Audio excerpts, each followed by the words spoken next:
just using 2 ingredients lang. Yes, 2 ingredients lang. And unang-una, kailangan natin ng water. Dito ko na nilagay. And yung bentonite clay or Indian healing clay. Available at Estetica Skincare or Estetica Republic. Yan, meron siyang ganito 100 grams na siya and nasa resealable pack siya. Pouch. So, let's get started. Kasi, naku, pasensya na kasi araw-araw ganito tuwing mag-aalas 3. Madilim sa labas, uulan. And wala na ako ibang ilaw. Sana naman and ayan. Oo nga pala guys, kasi nakalagay dito sa instruction, sabi, mas maganda kung gagamitan nyo ng apple cider vinegar. Kaso, wala akong apple cider vinegar na Bragg, yung with the mother. Meron ako dito yung sa Heinz, kaso hindi siya with the mother, hindi siya ano. So, for substitute, gamit na lang ako ng water na lang.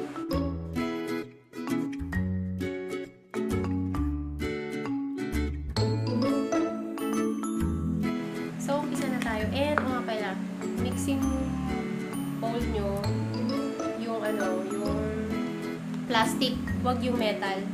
Plastic, wooden yan. Tsaka yung panghalo. Ang gagamitin ko itong spoon from inuwi ko galing Dairy Green, yung backline na gagamitin ko.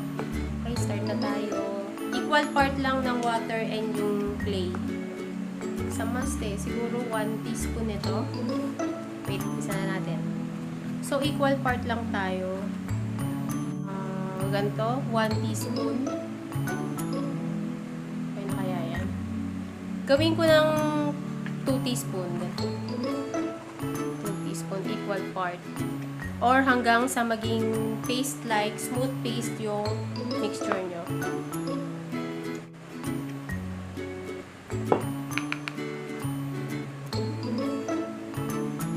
Mix lang natin. Ayan siya.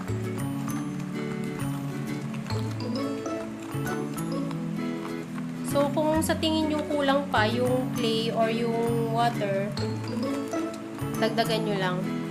Tansyahin nyo lang. Ito, sa ganyan, parang kulang pa ng onting-onting water lang. Ayan. May mixing na. Parang napasobra naman yung tubig ko. No problem. At mag-add na lang ako ng onti pang clay. Ayan.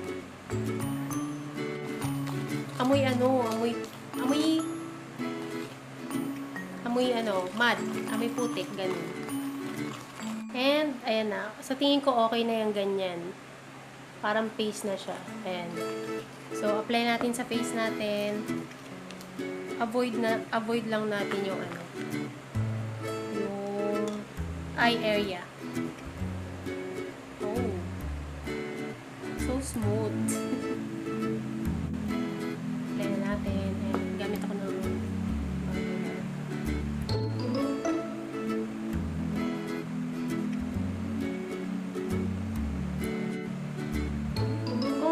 naman kayo sa smell, ang amoy niya, parang putik, ganyan.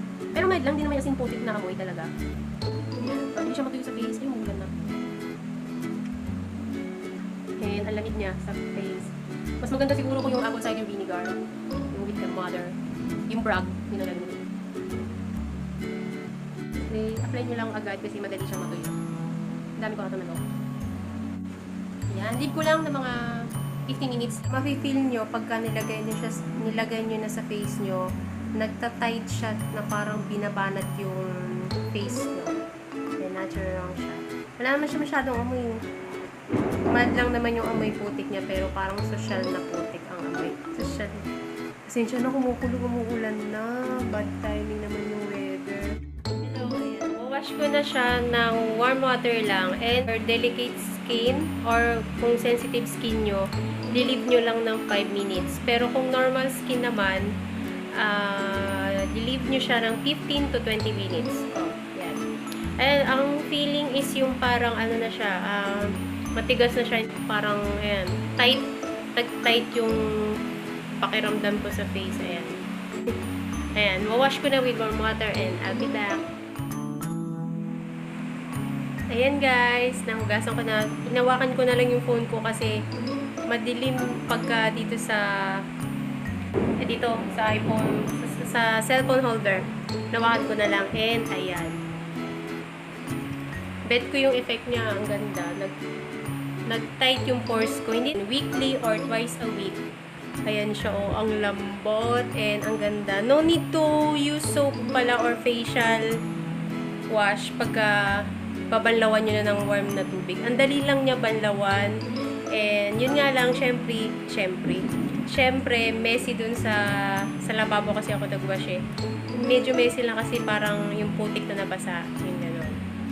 And, ayan, okay siya sa akin for me And kung makakaranas pala ng redness sa face nyo after, sorry, may kulog, umuulan, tag-ulan na talaga. And kung, yun nga, tulad sinasabi ko, kung mararanasan nyo na namumula siya, ayan, after 30 minutes daw, mawawala na daw yun. Talagang for me, gustong-gusto ko siya. Ayan. Ayan, ang aking face close up. And yan, mga warts ko yan eh. Hindi naman hindi naman nag-red yung skin ko. Pero sabi pag nag-red siya, after 30 minutes, mawawala. Ayan. Ayan siya pagka pag may ilaw. Kasi pag dito, pag nilagay ko pa, baka hindi nyo makita. Kaya nawakan ko na lang yung cellphone ko. Ayan, gusto ko siya. And pwede nyo siyang gawin twice a week. Ayan.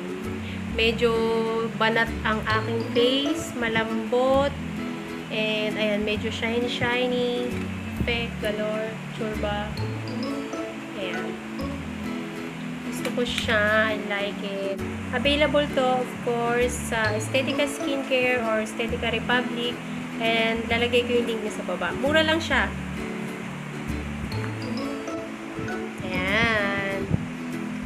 Ayan guys, sana magustuhan nyo ang aking simpleng DIY mask. Ayan. 2 ingredients lang, diba? Sobrang tipid. And sa susunod ulit, thank you for watching. See you!